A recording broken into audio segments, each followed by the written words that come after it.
Salut tout le monde et bienvenue dans cette première vidéo consacrée à Sacred 3.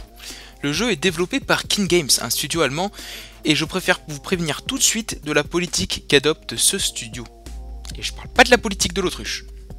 Non, en fait King Games est connu pour avoir fait des jeux qui sont très accessibles pour qu'ils soient joués par le plus grand nombre de personnes possible. Et bah, je vous dis, retenez bien ça dans une petite partie de votre mémoire parce qu'on en aura besoin d'ici pas trop longtemps. Ah oui, et sinon le jeu est édité par Deep Silver, mais bon, ça, on s'entend pas de l'anneau, il y a grand coup de Martifouette. Bref, pour en revenir à Sacred 3, on va commencer par parler de son scénario.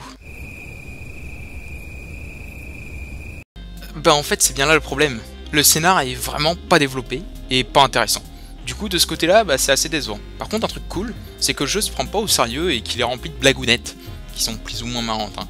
Vous ne faites pas le foie, le bois, bah peu importe. Vous me pouvez pas gagner, voilà. Et même si cet humour est un peu lourd, alors on aime ou on n'aime pas, moi j'ai trouvé plutôt ça cool. Bon, maintenant on passe aux choses sérieuses et on va attaquer le gras de la farce comme on dit. On va parler du game design, du level design et du gameplay. Alors pour commencer, il faut savoir que Sacred 3 est un peu le loup solitaire de sa lignée. Et là j'aimerais qu'on s'arrête quelques instants pour savourer cette phrase si bien tournée quand même. Merci.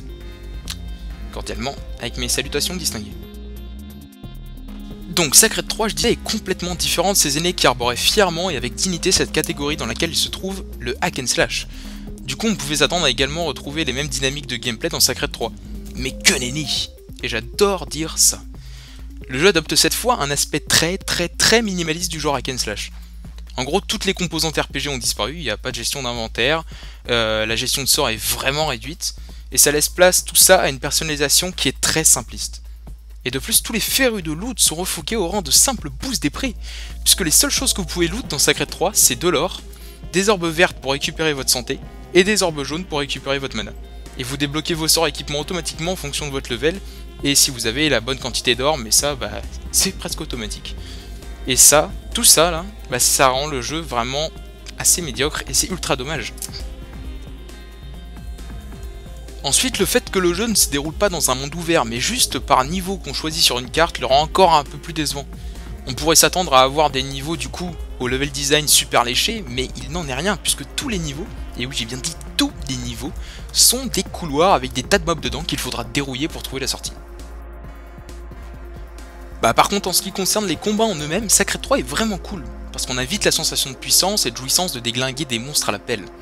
Et ils ont chacun leur particularité, et ça demandera quelques apprentissages de combos pour en venir à bout. Mais bon, ça reste quand même relativement simpliste. Par contre les combats de boss sont vraiment sympas aussi, même s'il manque un peu d'épique là-dedans. Enfin vous voyez ce que je veux dire, quoi. Un truc comme ça.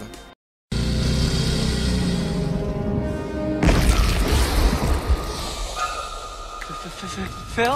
What do you call that thing? 2 words!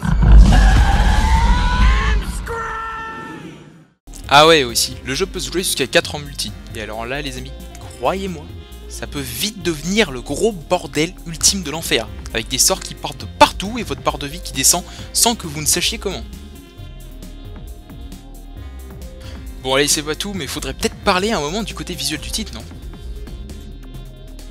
Bah en fait artistiquement le jeu est vraiment super réussi quoi.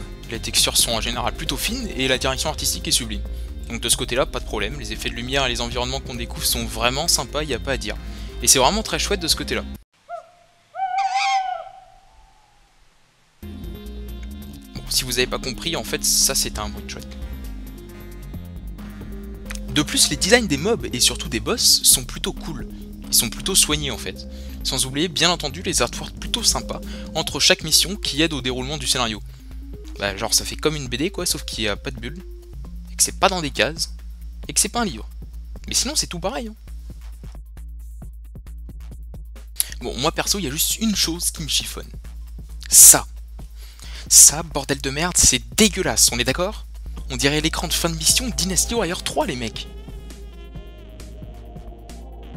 Bon, et ben c'est l'heure de passer au dernier point sur Sacred 3, le sound design. Les différents sons d'ambiance de Sacred 3 sont vraiment sympatoches, y a pas à dire. C'est plutôt réussi de ce côté-là.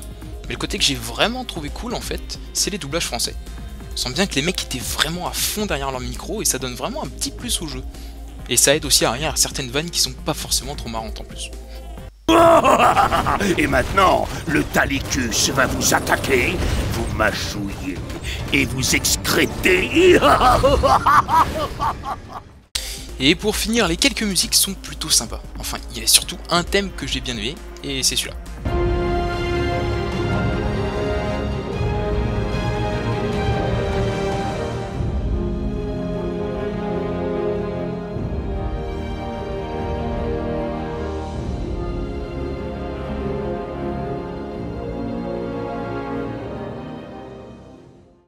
Et voilà, on en a terminé avec Sacred 3.